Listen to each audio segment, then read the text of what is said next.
traffic report. Daryl Neely with sports headlines. And Nedra Dennis with our feature story of the day. Good evening, Detroit. I'm Kim. I'm Ross. And welcome to WDMP News.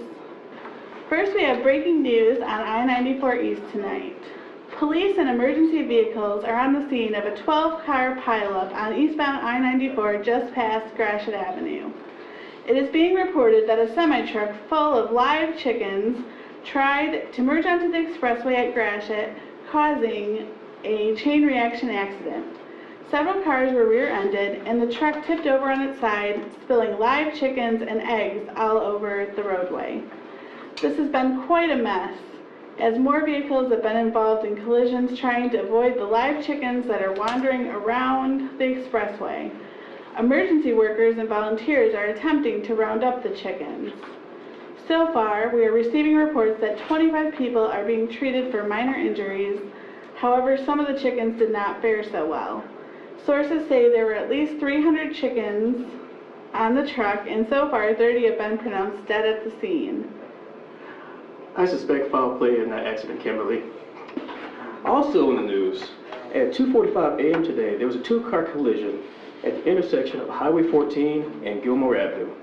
It appears that Candy Floss, 17 of Minneapolis, Minnesota, heading westbound on Gilmore, hit Carol Gleason, 19 of Winona, Minnesota, heading northbound on Highway 14. Both Floss's 90 Chevrolet Camaro and Gleason's 83 Toyota Tercel were damaged. 3 pounds of marijuana were found in Floss's car.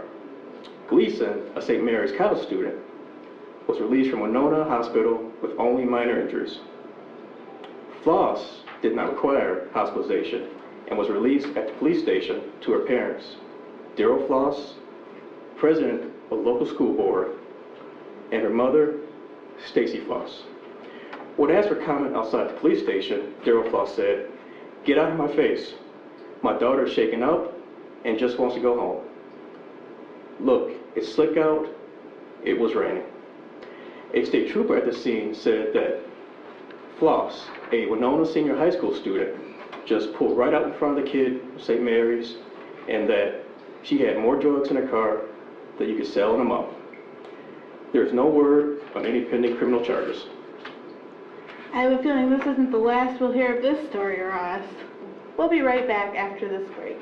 Nearly 20,000 of Michigan's 100,000 homeless people live in Detroit. With the uncertainties and disruptions of street life, they face enormous difficulties in managing the medication and medical appointments needed to control their illnesses and maintain their health. An estimated 6% are severely mentally ill, according to the National Institute of Mental Health. Contact the Neighborhood Service Organization at www.nso-mi.org. Welcome back. Now we go to DeMarco Long reporting live from Pleasant Grove. Police say Ms. Franklin was supposed to deliver a wedding cake this morning. When the bride mother came to check on the cake, she found the door open and the display case smashed. She didn't go any further, the police said. When the cops arrived, they found Ms. Franklin on the kitchen floor dead. Kenton County homicide investigator Kelvin Kelly says she was shot in the chest once with a .22 caliber. The police didn't get any fingerprints. However, the murderer did leave an unidentified red wool ski cap that was found under the body. The cops said the bakery was thrashed and the money was everywhere and believed the murderer may have taken some. The people in the community said she started the business 20 years ago and she was always happy to serve the community. If you or anyone you know can give some tips on this case, please call the Pleasant Grove Police. You will be anonymous. Brandon has a story about a fresh new business that is sure to be a shoo-in for success. The new urban athletic store, Sleeps for Geeks. The new business will have its grand opening on May 4th, Saturday morning. The store is owned by Detroit-based artist Jim's and is being funded by his own money and endorsements from fellow athletic brands such as Nike and Jordan. We asked the rapper what was his motive behind opening the store, and he explained as a child and always had extravagant taste. He also told us with so many buildings being abandoned and practically up for grabs, it's better to make them useful instead of eyesores. Alexis Kohler is on the scene. Alexis? Thank you, Brandon. Jens continues on to say that this is not just another business opening to close in the next year or so. He's confident that the store will not just bring in revenue and expand, but also open doors for employment for youth and any other age group. Jens believes it is his job as a fellow Detroiter to uplift his city and give back in order for it to flourish, and as well for any other citizen that resides in Detroit. He ended his remarks with, surprisingly enough, a sales pitch. At the grand opening on Saturday, all Detroit high school and Michigan college athletes will receive a commemorative package sporting goods for only $200. In the package, you'll receive a hoodie, t-shirt, jogging pants, shorts, socks, and a choice between 3 athletic shoes representing the school or college you attend. Back to you guys in the studio. How about those Tigers? 2013, April 5th, opening day at Comerica Park, the Detroit Tigers take on the visiting New York Yankees. Crowd capacity on full, and the downtown area was alive with activity. The Tigers opened up today with confident gameplay. Doug Fister on center mound as opening pitcher, while power hitter Prince Fielder slams away 2 home runs. Detroit went up 3 on an RBI single by Fonte as Fielder hits a fair ball inside the bag at third, sending Cabrera across home plate for the score. Fielder rounds to second base with the opposite field double. The Yankees had their moments over the 9 innings, but far too few as player after player takes his stand at home plate. The Yankees hit 1 to right field as Torrey makes an outstanding catch to end the game. Tigers win over Yankees 8-3. Elsewhere in sports, Detroit Lions are preparing for training camp, which begins July 26. The team has high expectations for 2013 season. When asked about the new addition Reggie Bush, Coach Schwartz says everyone is excited and anxious.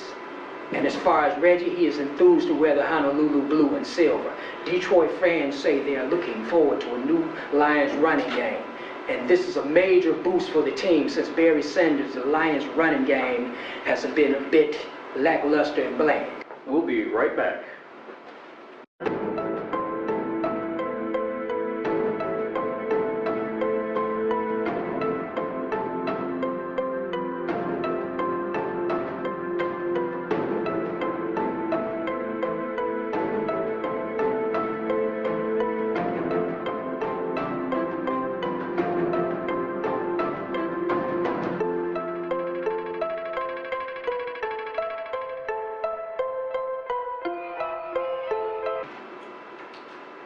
Welcome back.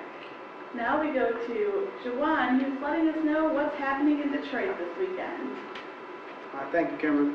Today we have, on September 10th, we have the 34th Dally in the Alley Festival going to be held downtown in the North Cass area from 12 to 1 p.m. between Forest and Hancock, 2nd and 3rd Street. There will be food, vendors, music, entertainment, children, activities, and etc. All food vendors are required to use biodegradable packaging that once trash will be sorted at 4th Street farm members, then recycled at recycle here. There will be composite boxes available left over for scraps. There will also be used at the farm. Recycling stations will also be set up for throughout the festival. The festival started as an inner-city fair in 1973.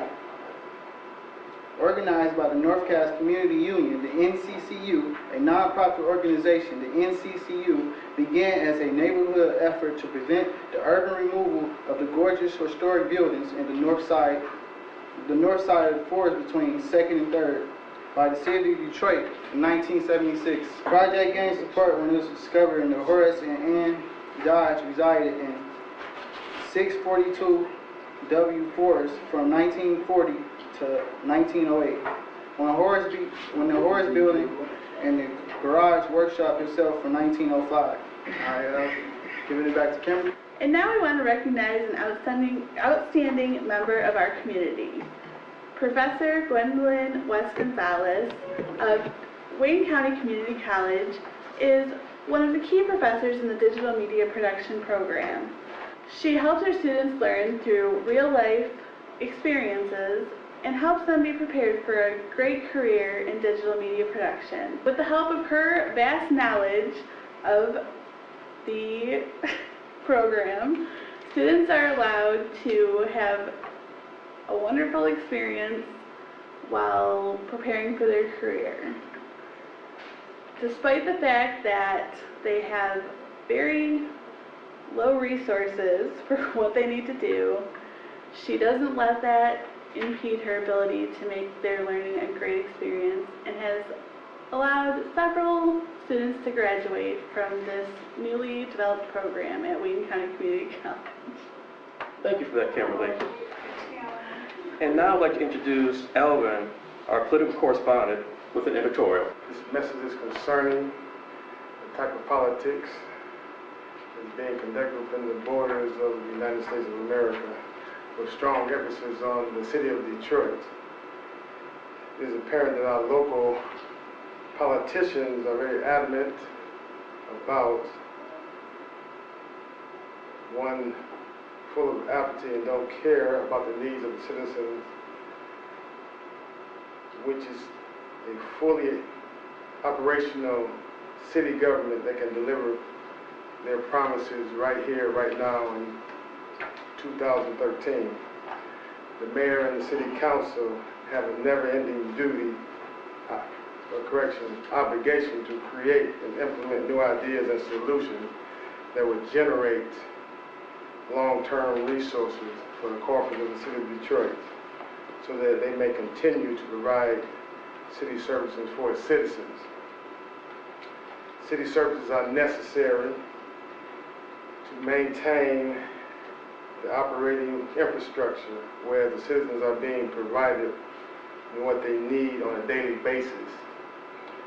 Therefore, all elected officials have a responsibility to ensure the priorities of the citizens are met by establishing effective programs that will help the city of Detroit to rebound economically, socially, and politically. The mayor and the city council must focus on not cutting the budget, but creating debt elimination solutions that will decrease the city's budget at a percentage of at least 45%. This will keep the city of Detroit in the black in its budget and prevent city services from being cut and or eliminated. In the 21st century, it is very necessary that the citizens of Detroit begin to elect officials who are concerned about people in general, and these officials must be able to lead, follow, or get out of the way of the progress of returning of the city back to excellence, economically, socially, politically, in 2013 and beyond. Thank you, and back to you. I am snow over this cold weather. Al, please tell me that the warm weather is going to stay for a while. For today's weather, 70 degrees this morning, went to a high of 84 this afternoon at 4 o'clock, and we're going down to 68 tonight. The national weather, as you can see, we have this high pressure, low pressure here over the states. Let's move in this cold weather right out of the way, and we're going to have some sunshine. To answer your question, Friday, today, partly cloudy. Tomorrow it's going to be partly cloudy. Sunday is going to be partly cloudy, but they're all going to be warm. Now for this beautiful 7-day forecast. We have Saturday partly cloudy, Sunday partly cloudy, Monday still warm with a high of 86, a low of 69. Tuesday, very warm. We go to a high of 88 and a low of 72. Wednesday is going to be hot. High of 89 and a low of 72. And Thursday is going to be very hot. We're going to get up to 92 degrees that day with a low of 74. Then we're going to start tumbling back down, but it's still going to be hot. On Friday, we have a high of 89. and the low of 79. So that should take care of us for the next 7 days. I'm not promising anything after then, but we're going to have some good weather for the next week. So get out there and enjoy yourself. Thanks, Sam. I want it warm, but I wasn't planning on being hot under the collar. Well, that's it for the news. Now go out and enjoy that beautiful weather. Don't forget, come down to downtown to participate in Dally in the Alley this weekend. Good night. Good night.